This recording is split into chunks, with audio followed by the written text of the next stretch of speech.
Person on your mind, ನಿಮ್ಮ ಮನಸ್ಸಿನಲ್ಲಿ ಯಾವುದಾದ್ರೂ ವ್ಯಕ್ತಿಯ ಬಗ್ಗೆ ನಿಮಗೆ ಏನಾದರೂ ಕ್ವಶನ್ ಇದ್ದರೆ ನೆನಪು ಮಾಡ್ಕೊಳ್ಳಿ. ಓಕೆ, ನಿಮ್ಮ ಪರ್ಸನ್ ಯಾವುದಾದ್ರೂ ನಿಮಗೆ ಯಾರ ಬಗ್ಗೆನಾದರೂ ಏನಾದರೂ ತಿಳ್ಕೊಬೇಕು ಅನ್ನುವಂಥದ್ದಿದ್ದರೆ ಮನಸ್ಸಲ್ಲಿ ನೆನಪು ಮಾಡ್ಕೊಳ್ಳಿ, ಆ ಪರ್ಸನನ್ನು ನೆನಪು ಮಾಡ್ಕೊಳ್ಳಿ. ಓಕೆ, ಏನು ಬರುತ್ತೆ ಅಂತೇಳಿ ನೋಡೋಣ.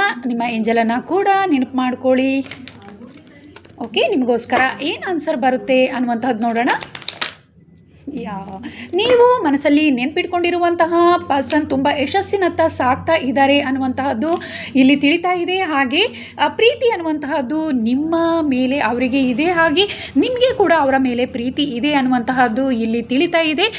ಯಾವ ಪರ್ಸನನ್ನು ನೀವು ನೆನಪು ಮಾಡ್ಕೊಂಡಿದ್ರೆ ಖಂಡಿತವಾಗ್ಲೂ ಇಲ್ಲಿ ಯಾರಾದರೂ ಸಿಂಗಲ್ ಆಗಿದ್ದರೆ ಖಂಡಿತವಾಗ್ಲೂ ನೀವು ನಿಮ್ಮ ಸೋಲ್ಮೇಟ್ ಅಥವಾ ನಿಮ್ಮ ಟ್ವಿನ್ ಫ್ಲೇಮ್ ಆಗಿರ್ತಾರೆ ಅನ್ನುವಂತಹದ್ದು, ನೀವು ಪ್ರೀತಿಸ್ತಿರುವ ವ್ಯಕ್ತಿ ನಿಮ್ಮ ಮನಸ್ಸಿನಲ್ಲಿ ಒಂದು ವೇಳೆ ಪ್ರೀತಿ ಅವರ ಮೇಲೆ ಇದ್ದರೆ ಖಂಡಿತವಾಗ್ಲೂ ನಿಮ್ಮ ಸೋಲ್ಮೇಟ್ ಅಥವಾ ನಿಮ್ಮ ಟ್ವಿನ್ ಫ್ಲೇಮ್ ಅವರು ಆಗಿರ್ತಾರೆ ಅನ್ನುವಂತಹದ್ದು ಇಲ್ಲಿ ತಿಳಿತಾ ಇದೆ. ಹಾಗೆ ತುಂಬ ಯಶಸ್ಸು ಅನ್ನುವಂತಹದ್ದನ್ನು ಆ ವ್ಯಕ್ತಿ ಪಡ್ಕೊಂಡಿದ್ದಾರೆ ಈಗಾಗಲೇ ಅನ್ನುವಂತಹದ್ದು, ನಿಮಗೋಸ್ಕರ ವೆಯ್ಟ್ ಮಾಡ್ತಾ ಇದ್ದಾರೆ. ಯಾರಾದರೂ ಒಂದು ವೇಳೆ ಸಿಂಗಲ್ ಆಗಿದ್ದರೆ ನಿಮ್ಮ ಪ್ರೀತಿಗೋಸ್ಕರ ಅವರು ವೆಯ್ಟ್ ಮಾಡ್ತಾ ಇದ್ದಾರೆ ಅನ್ನುವಂತಹದ್ದು ಇಲ್ಲಿ ತಿಳಿತಾ ಇದೆ.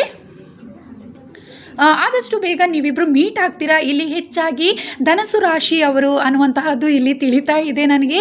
ಧನಸು ರಾಶಿ ಎನರ್ಜಿ ತುಂಬಾ ಇಲ್ಲಿ ಬರ್ತಾ ಇದೆ ನನಗೆ. ಓಕೆ, ನೀವಾಗಿರ್ಬೋದು ಅಥವಾ ಆ ಪರ್ಸನ್ ಆಗಿರ್ಬೋದು.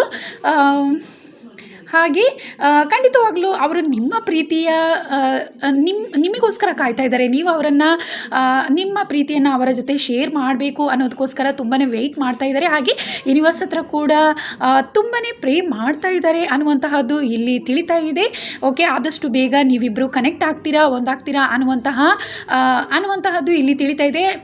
ಇನ್ನು ಬೇರೆ ವಿಚಾರ ಅಂತ ಹೇಳಿದರೆ, ನೀವು ಯಾವ ಪರ್ಸನನ್ನು ನೆನಪು ಮಾಡ್ಕೊಂಡಿದ್ರೆ ಅವರಿಗೆ ನಿಮ್ಮ ಮೇಲೆ ಖಂಡಿತವಾಗ್ಲೂ ಪ್ರೀತಿ ಇದೆ. ಹಾಗೆ ನಿಮಗೂ ಕೂಡ ಅವರ ಮೇಲೆ ಕೂಡ ತುಂಬಾ ಪ್ರೀತಿ, ವಿಶ್ವಾಸ, ನಂಬಿಕೆ ಅನ್ನುವಂತಹದ್ದು ಇದೆ ಅನ್ನುವಂತಹದ್ದು ಇಲ್ಲಿ ತಿಳಿತಾ ಇದೆ.